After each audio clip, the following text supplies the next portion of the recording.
All right, what's up? What's up? Today, let's go over the Active Trader Ladder, the full tutorial on how to use the Active Trader Ladder on Thinkorswim by Charles Schwab.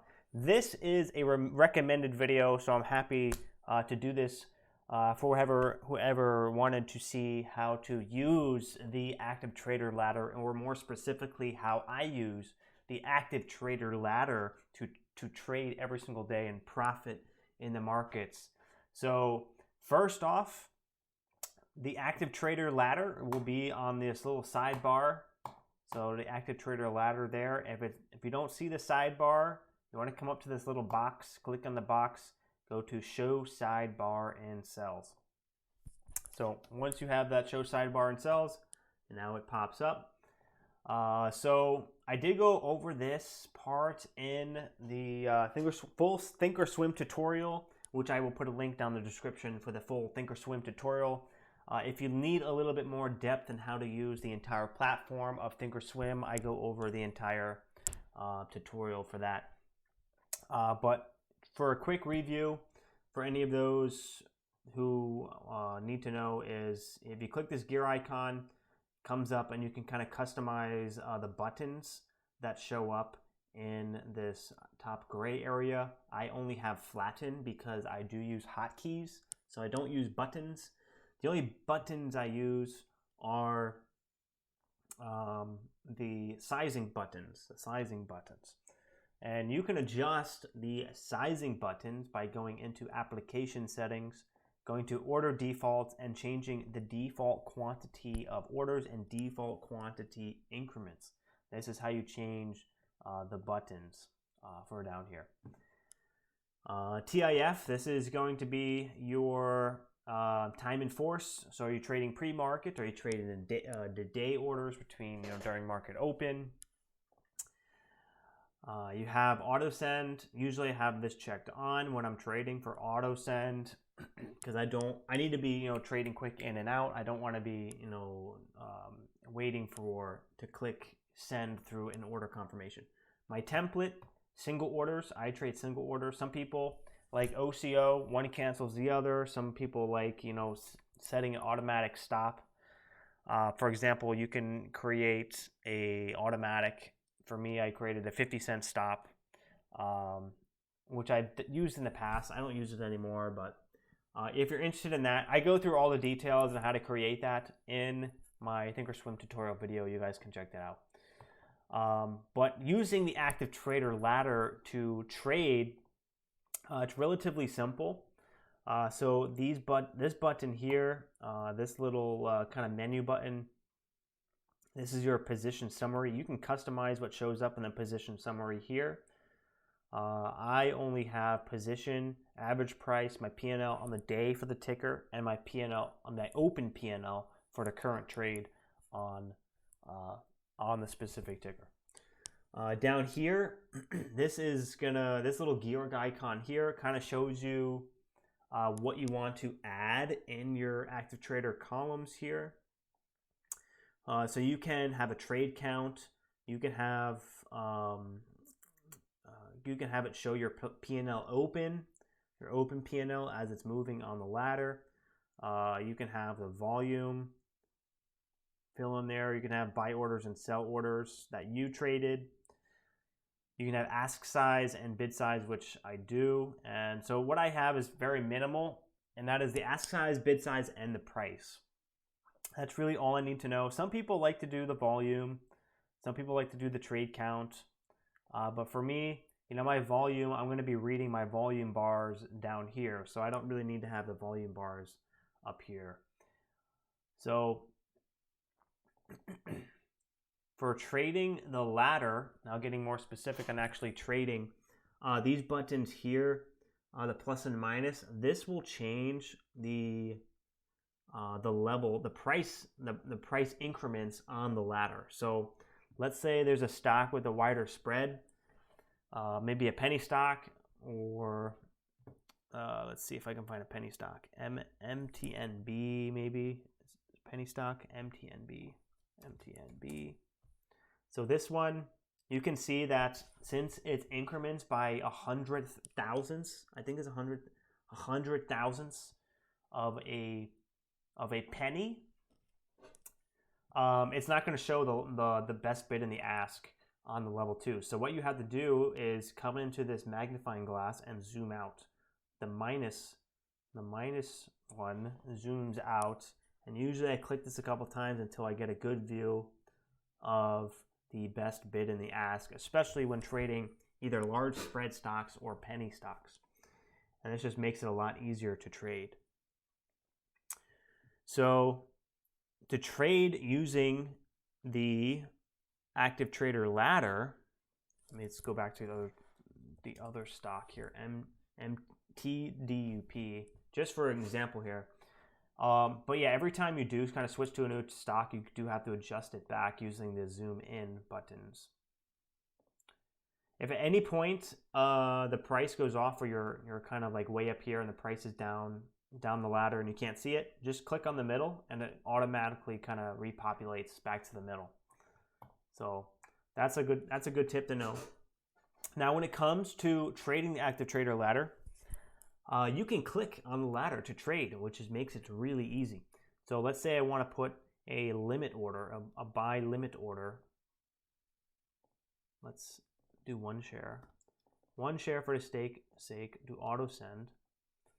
So let's say I want to put a buy limit order down at like 182. I could just click on that price and there you go. There's my limit. So it will fill when the price comes down to that level. Let's say I want to put a buy stop order. A buy stop order is different because the buy stop order is when you put it above the price, and it will trigger when price hits the price coming up.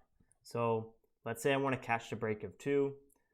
Let's put a buy stop order at 199. All you do is just click on the price on the ladder and there you go. There's your buy stop order.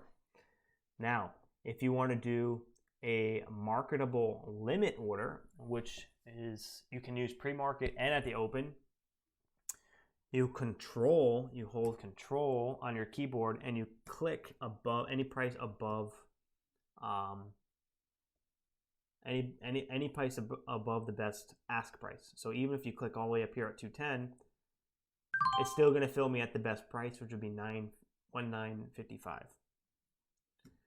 Now, if I want to sell marketable limit order, as long as I'm below the best bid price, control click on the ladder, it's going to fill me at 197, the best bid price getting out. So if you control click below the best bid, it's still the same thing. It's still going to be a limit order. And similarly, control clicking on the sell side, still going to be a limit order. So that only kind of comes into play when you're clicking above the current ask price. It's kind of like a market order. But let's say I click let's say I click at $2, control click at $2. I get filled at 199.83. It's going to fill me below $2, but if it happens to pop up above $2 as I'm clicking or before the order gets sent through, like fully, it won't fill me above $2 because that's where I have my limit order. But I always have the chance to getting filled below that. If it was just a regular limit order, I would only be getting filled at $2. I can't get filled below $2. So that's how you do that. Now to set a stop loss, let's set a stop loss. So it's really easy, really quick way to set your stop loss. Let's catch this dip here to $2. So we're gonna get filled here, try to get 201. We're in at 201. I sent the marketable limit order at 201. And now we're filled at 201. Let's say our backstop is now support or below the whole dollar. Let's say 198. All you do is just go to the sell side and click. And there you go. There's your stop order for this trade. Now, if you want to set a profit target, we can, let me bring this down just so I don't get stopped out, just for the sake of the trade. By the way, you can click and hold and drag your stop loss or any of your limit orders to quickly change the price, which is very helpful.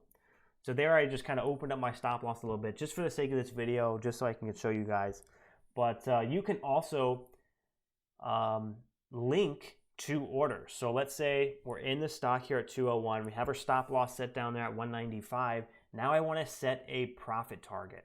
So let's say the profit target is over 210. So come over here to the ladder on 210. Let's say we want to take profits at 211. All you do is come over here at 211 and click. This is just a regular click. We're not control clicking.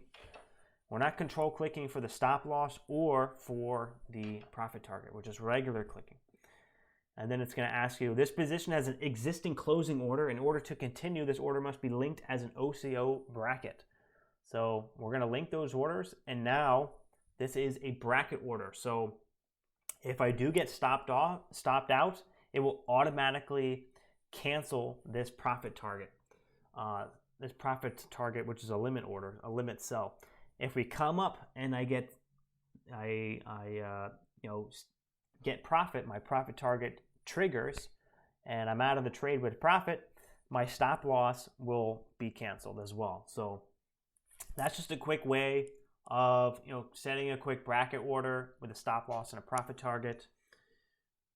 You can also drag any one of these to kind of make it higher or lower. And let's say you want to quickly cancel these orders and get out of the trade. Let's say a big seller pops up and you just want to get out now before it hits your stop loss because you're pretty sure that's going to come down and stop you out. So you might as well just, take the small loss that you have or the small profits. What you do is come over, if you have the flatten button, all you do is click flatten. It's going to get you out of the trade and then also cancel these orders simultaneously. So that's a really quick, easy way to get in and out of a stock. You got your marketable limit orders, and you can also link your stop loss with your profit target. So another thing I want to note is that to do these linking orders, to link the orders with the stop loss and the profit target, you need to be in a PDT account. Unfortunately, Thinkorswim doesn't let you do this in a cash account. So you'd have to be in a PDT account. It could be under 25K, but if you're under 25K with a PDT account, you're limited on the quantity of trades you can take, but you'd still be able to do the OCO link orders. And obviously, if you're over 25K with a PDT account, you can do it as well. But unfortunately, with the cash account, you're unable to do it. So hopefully this video was able to help you with just getting to know the active trader ladder and how to trade it really kind of fluidly. It's very intuitive, very easy to use once you kind of get the ropes. So I hopefully this helped you out. If it did, drop that like. Check out the links down in the description. Subscribe if you're new, and I'll catch you guys later. All right, peace.